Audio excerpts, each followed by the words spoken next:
Hey, how's it going? I'm good. How are you? I'm good, thanks. Okay, so today, here's the main thing that I did. Check this out. It's pretty sweet. Let me pull this back out a bit.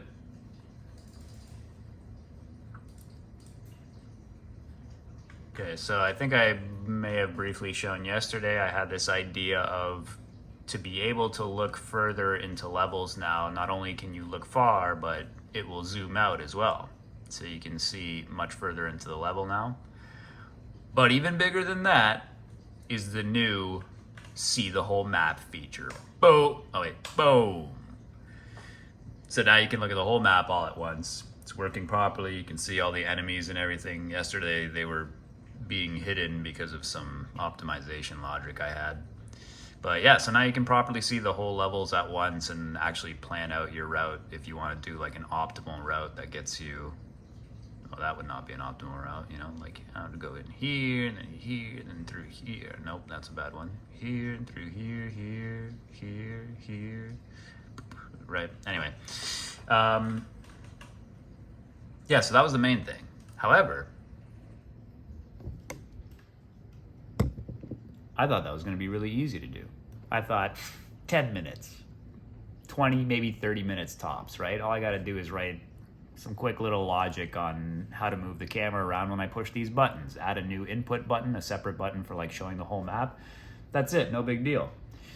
See, that's the thing though with game development, right? You think something's going to be nice and simple, and then you run into a million things that you didn't think about. For example, first of all, a couple bugs I had to fix with it first. Then I realized like, oh wait, but then what happens if you're like holding this button and then you start a conversation? Okay, so I gotta fix that. Then there were some questions of, should I let you do something like this, which I have, where you can like hold the button to see the whole map and then actually start playing. Like if you see me down in the bottom left corner here, you can actually play like this. Hold on. It's kind of fun in its own way, honestly. Oh, crap.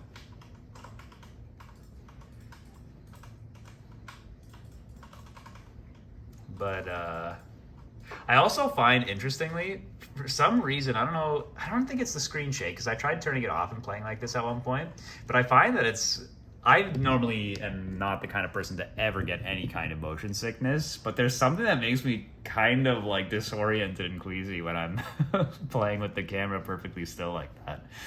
So anyway, so stuff like that I'm looking at. And then I realize, well, now that this is a new input I've added, okay, so now I have to add a new binding for that, right? But the problem with that was, okay, but before I had it set up already, organized so that these were taking up the whole page with like just the ones that I had here. Okay, so now I had to like reorganize this to make space for one more row so that I could add this new one. And I had to do that in the main menu as well.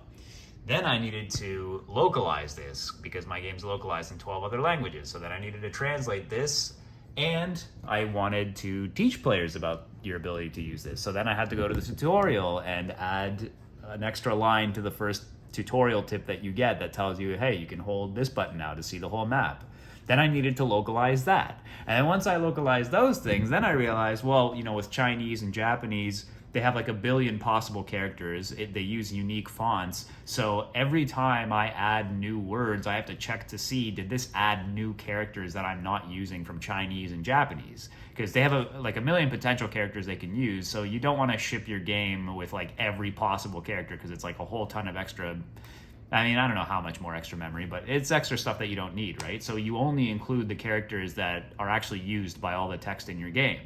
So then it turned out I had some new characters I had to use because of these, just literally this one word in one single new sentence. So then I had to export all the character sets, recreate the fonts that these are written in for Chinese and Japanese. Next thing you know, what I thought was going to be like a quick 10-minute little feature to add ends up being several hours worth of work. So that's where most of the day went today. I did at least get the chance to also, as you may have noticed there, quickly, let me show you here. Actually, here, I just did it here. I did get the chance at least to decorate one new room, this one right here. So,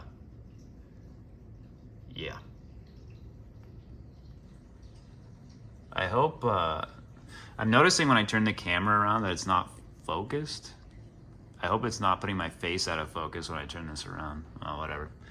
Anyway, so I decorated this one room. It's, you know, when I'm making these rooms, I try to envision in my head always what the functional purpose of this room might be. Of course, I have to get very creative with it because I have a limited set of props, limited budget, of course. Otherwise, I would get more. I try to get some extra unique props. I mentioned these yesterday. Like, there's some stuff here that's new that's not seen in other levels, and especially the exterior area here. To make things feel a little bit more fresh, at least as you progress through each act. Fortunately, it won't always be constant like this. Like, once you get to Act 2, it'll be a completely different environment with like totally different props and enemies and everything. Same with Act 3. But within each act, I have kind of a limited set of props that Amanda makes for me, and I have to make the most of them. Maybe when we get to the very end of development, cross my fingers, we have a little extra budget left over and I can get her to make maybe, you know, a handful of extra new props so that I can spice things up a bit more. And I am going to make something completely unique as well. I made that deal with her for the final boss fight. That's going to be like a uniquely dressed room as well, of course. But yeah, so anyway, so I have to be kind of creative within constraints of these props and find ways of always trying to use them in new and different ways, or at least put them together in a way that makes some kind of practical sense. So I try to think of like, what would this room be in this building? So I imagine this one to be somewhat of a mixture of like an armory. You can see, like, I thought of this area as maybe like a little practice area where they can screw around. You can see some dirt from damage.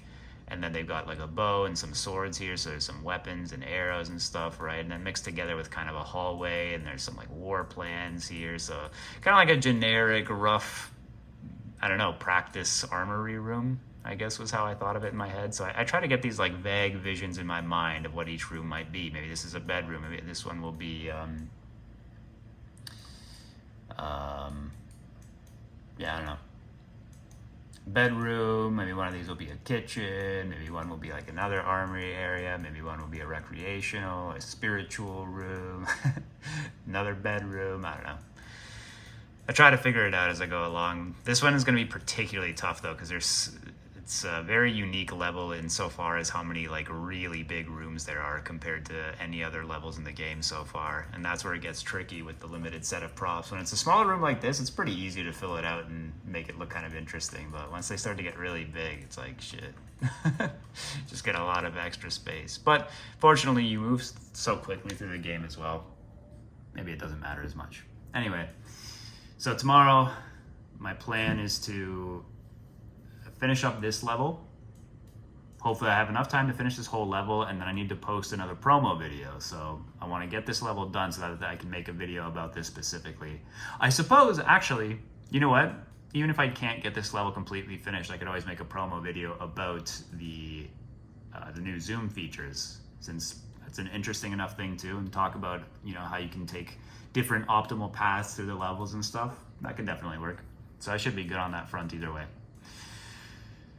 Yeah, so that's it for the game today.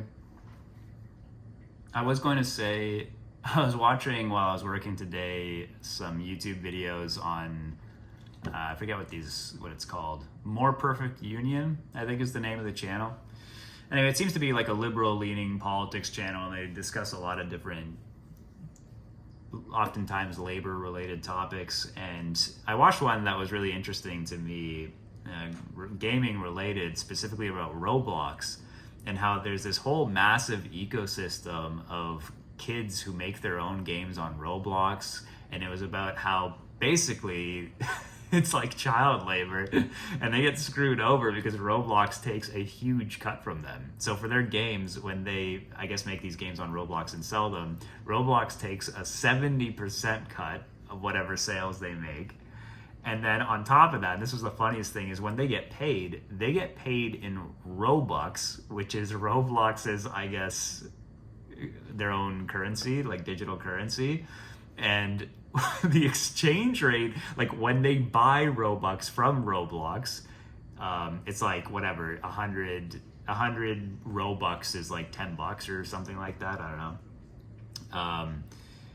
But they have that exchange rate, but then the exchange rate when they exchange the Robux back into real cash is like half of that or something. I don't know what the exact number was, but it was like a massive difference in the exchange rate. So they also lose a cut there as well, on top of like the 70% they take. So that's like incredibly difficult to actually make good money on there, I guess, unless you get extremely popular. I don't know. And then they have like a bidding system for making your game more visible on the discovery page, which I guess would be the equivalent of being on the front page of Steam. But it's as if like this whole system, it's almost like, imagine if like right now on Steam they take 30% if you sell a game on there. Imagine if instead Steam took 70% and then also you have to pay money to get on the front page of Steam. It'd be absolutely crazy. But as it is right now, as it's always been, Steam's front page getting on there is a matter of just selling a lot of copies. As far as they're concerned, it's like if you make a lot of money, they make a lot of money, so whatever. So it seems a lot more fair and equitable that way. Now, obviously, oh, sorry, I just noticed a gap in my, oh, that's annoying. Sometimes I have these little gaps in the roofs of some of my rooms. I have to like slightly scale them to fix it. I think we're good.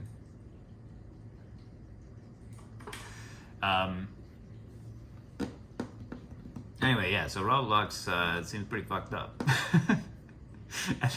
And then they were talking to these kids about like the pedophiles that are on there too. Like there's some, they interview this one kid who's like, I don't know, he looks like he's maybe not even 10 years old.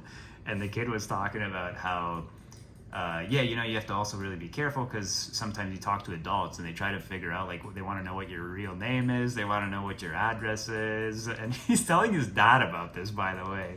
His dad's like, well, what do you say to them? And he's like, oh, I just always lie about my age. I pretend I'm not a kid, whatever. And he explains how he's like, how do you know whether you're talking to an adult or a kid? And the kid says, well, because the adults always type really fast. Like they'll respond to you instantly almost, whereas kids take like 10 minutes to write one sentence. It's just pretty funny. But also just like, I don't know. And he mentions also that his dad asks him like, oh, like in which games do you come across these adults? He's like, oh, all of them. Like they're in like every single game. This whole ecosystem seems incredibly fucking, I don't know, bizarre. I never had any clue too that this shit was this big either, but it also made me think that it's kind of a shame too that these kids grow up and a lot of them are locked into these singular ecosystems of games. Like they play Fortnite, they play Minecraft, they play Roblox, I guess, and like that's it. You know what I mean? Like growing up, I'm playing a different week go to the Blockbuster and rent a new game every week, or you get a new game that your parents buy you like once every few months or something, or even like twice a year, and then you just play the shit out of it. But you get to experience a lot of different things, and there isn't any of this like incentivized, almost gambling style, microtransaction-y type of stuff. Or if you do any work, like creating your own stuff, it's often in terms of modding games, right? And you're contributing for free and you're a part of a community. It's like this much greater social aspect in a way that's not always, it's not monetized. It's not for the sake of like, I don't know, always chasing after something, right? As opposed to just for the fun of it. And it even described in their documentary how like some of these kids, they're like overworked because they can also take on contracts and jobs working for other people who want to make a Roblox game, and they like, you know, someone let's say is making a game and they want a model for something, so then they put up a job posting and you can work with them to make like the model for them that they need. But of course a lot of the people making this stuff are themselves all children, and so there's this like weird thing going on where you literally have like kids are paying kids to help them make games, but then some of those kids will also like they'll have deadlines and stuff. So there's like kids on there bullying other kids like they're their fucking boss in real life, and these kids are like overworked and stressed out making fucking Roblox games. Like everything about it is so twisted and detached from anything about I don't know what gaming was like for me growing up, you know what I mean? It's just so fucking weird. Or having your parents' credit card so you can buy a new skin every week or whatever. It's also strange to me. So anyway, I was just thinking like, man, if I was a kid, because they're also showing how this kid's dad gives him whatever, like $150 a month or something like that he can use on Roblox however he wants. So he seems like a good kid though. He's like, I try never to use more than like $20 or something like that. But I was thinking like, yeah, if I had a kid, I'd be like, yeah, you're not playing Roblox. I'd be like, listen, first of all, I'm not giving you any money ever. Secondly, okay, here's what's gonna happen is you're gonna pick a game, okay, a game I approve of. And when I say approve of, not because I care about like mature content or something, but it's like you're not playing this free to play microtransaction shit, okay? I'm gonna give you no money. You're gonna pick a game that's like a good game that has none of this bullshit in it, and then I will buy that for you every month. And that's what I would do if I had a kid today. I'd be like, no, you're not allowed to play Fortnite. But I'm gonna be a loser at school. I'm the only one who doesn't play Fortnite. Tough shit. Okay. Actually, you'll be the cool one. That's what I'll tell my kid. You're gonna be the cool dude who's like too fucking cool for Fortnite. You're gonna be the hipster of video games at your school.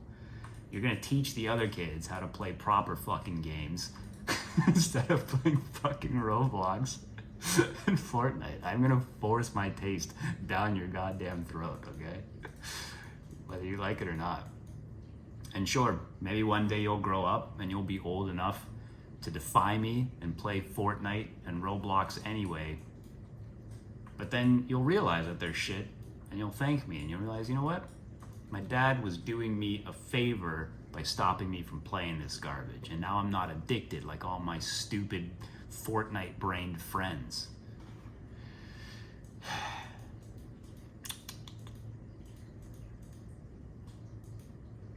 I was gonna say kids these days, but it's not the kids' fault, right? It's the companies, the dog shit games they make, and the fucking parents who have no idea what's going on out here. Alright, that's my rant for tonight. I'm out. Peace.